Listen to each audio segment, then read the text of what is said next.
अस्सलामु अलैकुम वरहमतुल्लाहि वबरकातुहू। नहमदुहु व नसल्ली अला रसूलिल करीम, अम्मा बाद। अऊज़ु बिल्लाहि मिनश शैतानिर रजीम। बिस्मिल्लाहिर रहमानिर रहीम।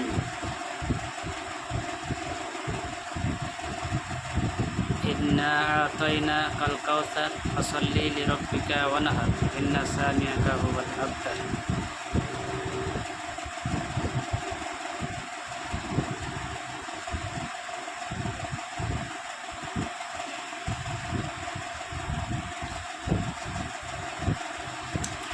আজকে ঈদের দিন একটি মুসলমান সম্প্রদায়ের জন্য একটি বিশেষ খুশি বা আনন্দ বা একটি উৎসব।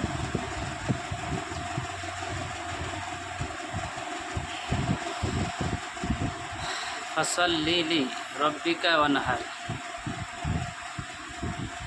আল্লাহ তাআলা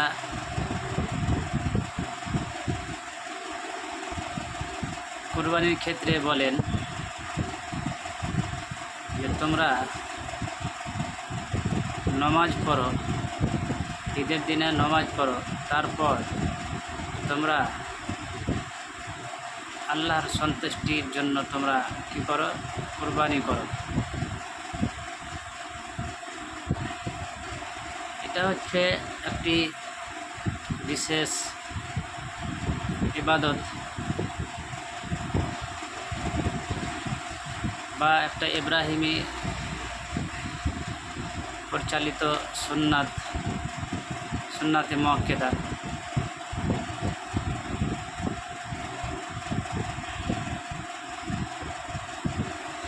কথা হচ্ছে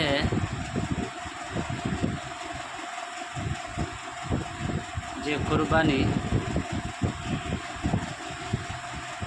পশ্চিমবঙ্গে তো কুরবানি নিয়ে অনেক ভয়াবহ, অনেক জায়গাতে গরু কুরবানি দেওয়া হয়নি বা দিতে পারেনি, একমাত্র বিজেপি সরকারের জন্য। তো ব্যাপারটা হচ্ছে যে এটা হচ্ছে একটা আল্লাহর তরফ থেকে গজব। মানুষ যখন পাপে লিপ্ত হয়, অন্যায় লিপ্ত হয়, নমাজ রোজা না পড়ে, ভালো কাজ না করে, তখন মানুষকে সরকারের মাধ্যম দিয়ে হোক বা অন্য কোনো ক্ষেত্রে হোক, তাদের মাধ্যমে আল্লাহ তাআলা মানুষকে কি বিপদে ফেলেন। তো বর্তমান সময়ে সেটা আল্লাহ তাআলা যে কুরবানি দেওয়া, মানুষ কুরবানি যদি না দেয় যে কাফের হয়ে যাবে সেরকম কোনো কথা নয়। গরু যদি কুরবানি না দেয় সে যে তার যে জীবনযাপন চলবে না সেটাও কোনো কথা নয়, বা একটা শরীয়তে বিরোধী হবে সেটাও কোনো মানে কি যে প্রয়োজন নেই। কুরবানি যদি গরু কুরবানি যদি না দেয় তবুও তার ঈদ হবে বা তার কুরবানি হবে। কিন্তু যে আমাদের উপর যে এখন একটা অত্যাচার, যে গরু কুরবানি দেওয়া হবে না, সেটা হচ্ছে একমাত্র আল্লাহর তরফ থেকে আমাদের একটা হলো গজব। পীড়িত আমরা, যে পীড়িত হচ্ছি আমরা, একমাত্র আমাদের অত্যাচারের যে সম্মুখীন হচ্ছি, পীড়িত হচ্ছি একমাত্র আমাদের নিজের জন্য, আমাদের মুসলমান সম্প্রদায়ের জন্য। কারণ যে আমরা আল্লাহর কাছ থেকে দূরে সরে গেছি, আমরা আল্লাহর কাছ থেকে অনেক দূরে সরে গেছি, আল্লাহকে আমরা কাছে করতে পারছি না। সেক্ষেত্রে আজকে এই অত্যাচার পীড়িত আমরা। তো যাই হোক, সকালে আমরা নামাজ পড়ার পরে আমরা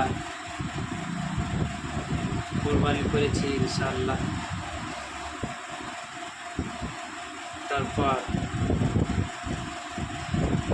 কুরবানি করার পরে আলহামদুলিল্লাহ খাওয়া দাওয়া করে আমরা এখন বর্তমানে আমরা ঘোরাফেরা করছি আর বসে আছি। আশা করব আল্লাহ তাআলা যেন সকলের কুরবানিকে গ্রহণ করে। আর